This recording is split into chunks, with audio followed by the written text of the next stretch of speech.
Hello everyone. Welcome to this B1 English listening practice video. You can use this video to practice your listening and comprehension as I speak. Today, I'm going to talk about tipping. This is a great topic to discuss with people from different countries, because each country has its own attitudes and customs when it comes to this subject. So, first of all, what is tipping? Tipping is when you give a little bit of extra money to a person who does some service for you. This money isn't included in the official cost of the service. It's money that you give on top of that. So, who do we give tips to, and how do we calculate the correct sum of money to give? Well, that depends 100% on where you live. I'm going to focus mainly on tipping in America since that's the country that I'm from. Tipping in America is often a stressful process for foreigners who are visiting the country. The reason for this is that the U.S. has a tipping culture that's unparalleled anywhere else. No other country treats this subject the way that America does. Let's talk about restaurants in the U.S., which is the primary place where people tip. In the past, like when I was a kid, it was standard practice to leave a 15% gratuity. Gratuity, by the way, is a fancy word for tip. So most people left a 15% gratuity when they ate at a normal restaurant. If the service was exceptional, then maybe you'd give a little more. But if the service was normal, then 15% was the standard. Now, fast forward to today, and 15% is barely even acceptable at many places. Sometimes when you pay by card in certain establishments, you'll have to use a touchscreen to choose the amount that you want to tip and then sign it.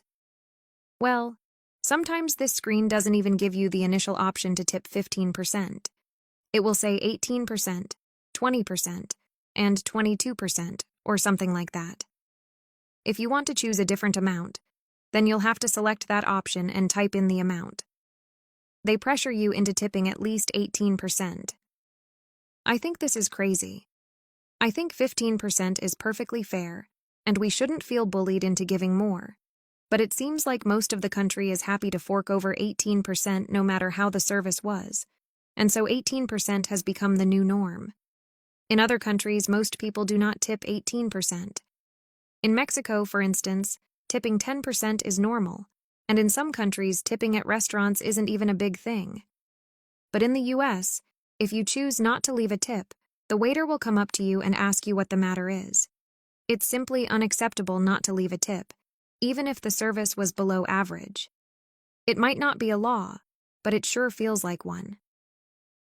Aside from restaurants, it's also common for Americans to leave tips for other services. If you get your hair cut, you'd better leave a tip for the barber. When I get my hair cut in Mexico, I always leave a tip. And the barber looks really grateful because that's not customary for most Mexicans. How about you? Do you tip your barber? Another person you need to tip is the bellhop or the hotel porter. This is the guy that helps you with your luggage when you're checking in and out of a hotel. And one other hotel worker that Americans tip is the maid. Some non-Americans might be surprised to hear this, but it's true. Americans usually leave a tip for the housekeeper at the end of their stay at a hotel. We put the money on the corner of the table in our hotel room before we check out. As you can see, Americans tip like crazy. Some people really like this type of culture and think it's great that these workers receive big tips. Other people think that there are some inconsistencies when it comes to tipping in the U.S. Like, for example, if we tip waiters at restaurants, why shouldn't we tip the cashier at McDonald's? Regardless of how you feel about tipping, one thing's for sure. If you travel to the U.S., you're going to have to factor tips into your travel budget. Okay, now I'm going to ask you 3 questions about today's video to check your comprehension. 1. What's another word we can use for tip? 2. What's one type of worker besides waiters that Americans leave tips for? 3. Where do we leave the money when we tip maids at hotels? Leave a comment and answer the questions. I'll see you next time.